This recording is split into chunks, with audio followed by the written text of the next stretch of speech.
UTM around 3 months ago, Faculty of Science, Department of Chemistry. And my research area is at the moment in biomaterials, but as I'll explain in more detail, that is you're enhancing electric power chemistry. My degrees were, initial degrees, BSc and MSc was in chemistry from the Department of Chemistry, University College London. Then I moved across the road into biochemical engineering, Advanced Center for Biochemical Engineering, and did my PhD. It was all about biotransformation, using enzymes to do organic reactions and develop a continuous system for the production of optically pure carboxylic acids. After that, I joined industry, spent a few years there, and then started my own business. And in 2007, I moved to Pakistan to start up their first ever biomaterial center, Advanced Center in Biomedical Materials.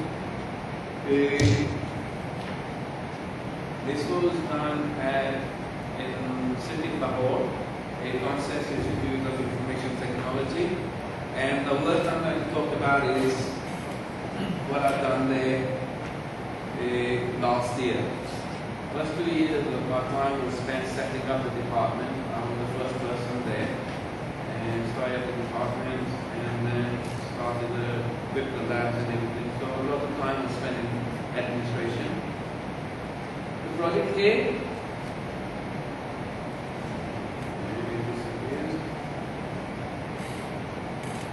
is about setting up a low-cost, effective technique for coating on metallic substrates. Why do we want to do that? Metallic substrates, as you know, metals are commonly used in biomedical field, and because of their properties, mechanical properties, they often use as implants. They're used in dentistry. They're used as to mend your broken bones, hip joints, cardiovascular devices. Why they've done that? Because not only the mechanical properties, but they're also what they call bioinerts. They do not have any adverse reactions in the body. That is, if you use the right metal. Not every metal you can put in the body, but here what we're talking about is things like titanium and 316L stainless steel. 316L is a special grade of steel with very low carbon content. It's also known as corrosion, low corrosion steel. Because of that, what happens because they're bioinert, the metals, when you place them inside the body, they don't have any reaction, any positive reaction. So if you want it to grow, if you want the bone to grow around it, it will not happen. It will give all the support necessary for the bone, but it will never form any kind of bonding with the bone. So you normally use cements. Then the cements, over a period of time, they loosen. And your implant is weak now. It's loose in the body. What happens? You keep having these surgeries to fix the implants again and again. So what now people are moving towards now is to make them biocompatible, or shall I say bioactive. They're already biocompatible, but make them bioactive. They have some kind of positive reaction with the body. One way, titanium itself is bioinert, but if you have an oxide layer on top, then for some reason it becomes bioactive. Your human tissue, let it be soft tissue or the hard tissue, will start interacting with the titanium oxide layer. But if you have a pure titanium, no oxide layer, it will have no positive interaction. Well, the other thing is you do some surface modifications. You coat the surface. You take your steel or you take your titanium and you coat it with bioactive material, i.e. a material which can then promote bone regrowth or a tissue regrowth. And that's why we go into a sculpting of metallic substrates to have some kind of positive interaction between the tissue and the implant. Here, what we show you is hydroxyapatite, which is a simple calcium phosphate material that is a mineral component of your bone. Your bone, animal bone, they're all very similar, and they're all calcium phosphate materials. What we're doing, what happens, you coat the metal with this layer here.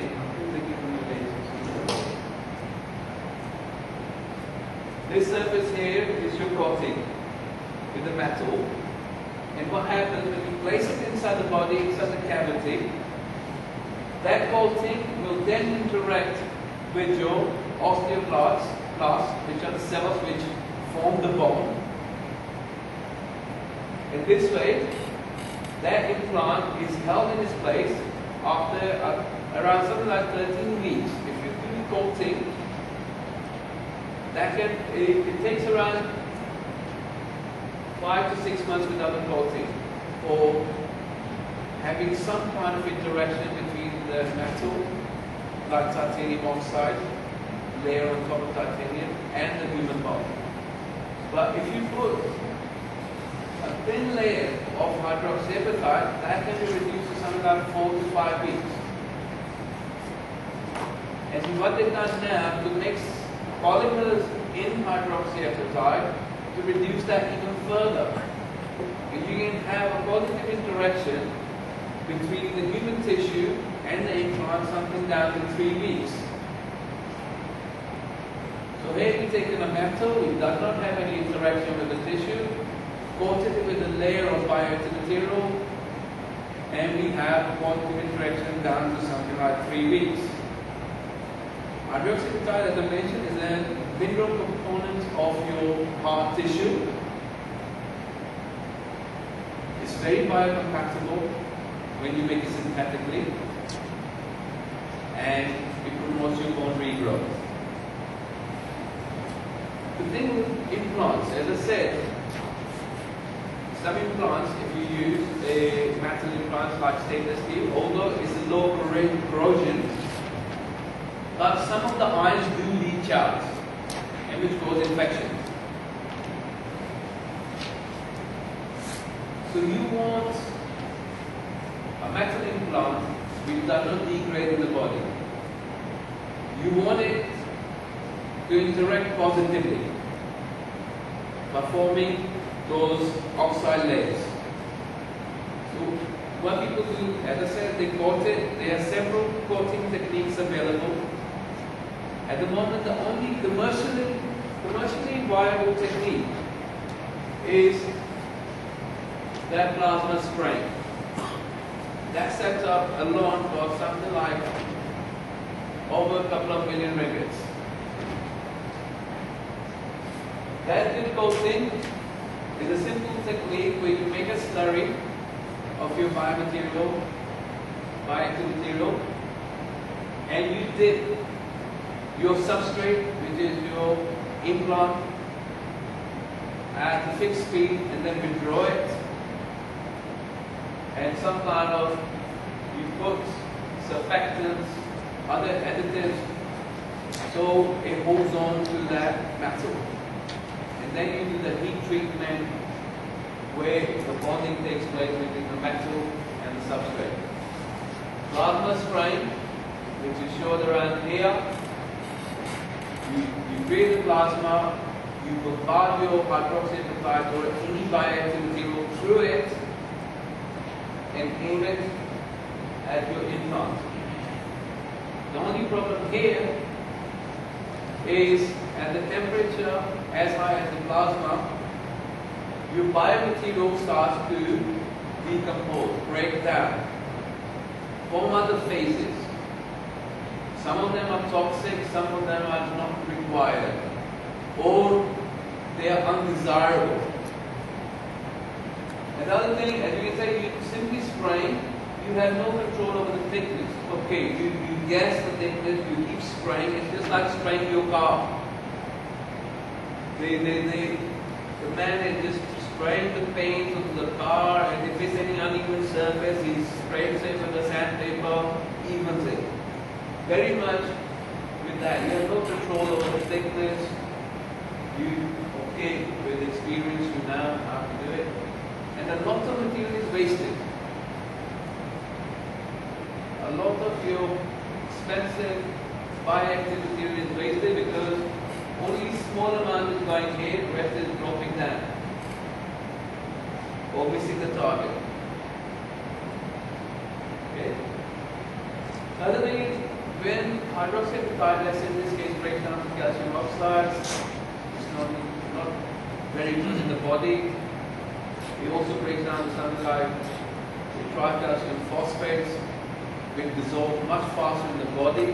What happens if you have the implant coated with something like tricalcium phosphate, some of it that will dissolve in the body faster than the bone can have any positive interaction.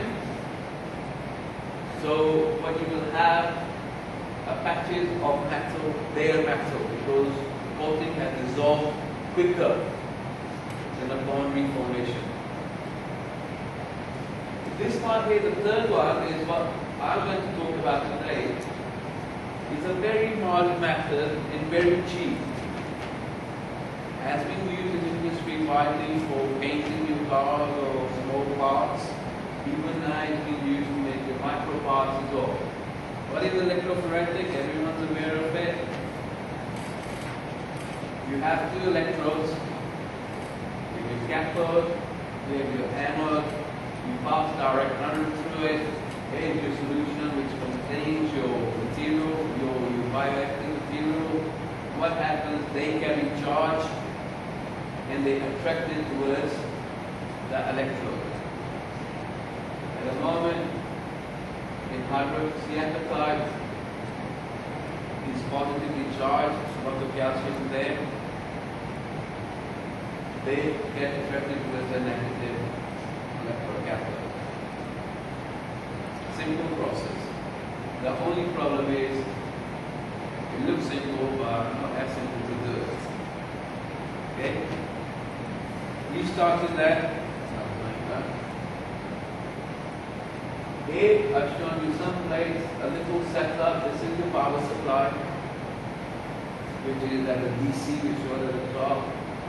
This is your slurry, your two electrodes, and sometimes a gentle stirring of the slurry so it doesn't settle down if you're doing it over a longer period of time. And your coating, rate of coating can be controlled by the composition. I decide the concentration of the particles, the voltage you're using of your direct current, and the period of time you're going to do your coating over. What's the advantage? As you see, the setup is very cheap. A power supply, a couple of 100 ringgit, I don't know how much it was in Pakistan, and I thought it was very cheap. It was something like, I think, 1,000 ringgit, that power supply. The stirrer each and every nowadays have it. It's not something expensive. And you just material a couple of beads. That's all you need to start coating. The position rates are very high depending on the voltage you use. Here, it's not very clear, too much light. You will see some of, especially this one, is very thick coating here. Then maybe it's the light.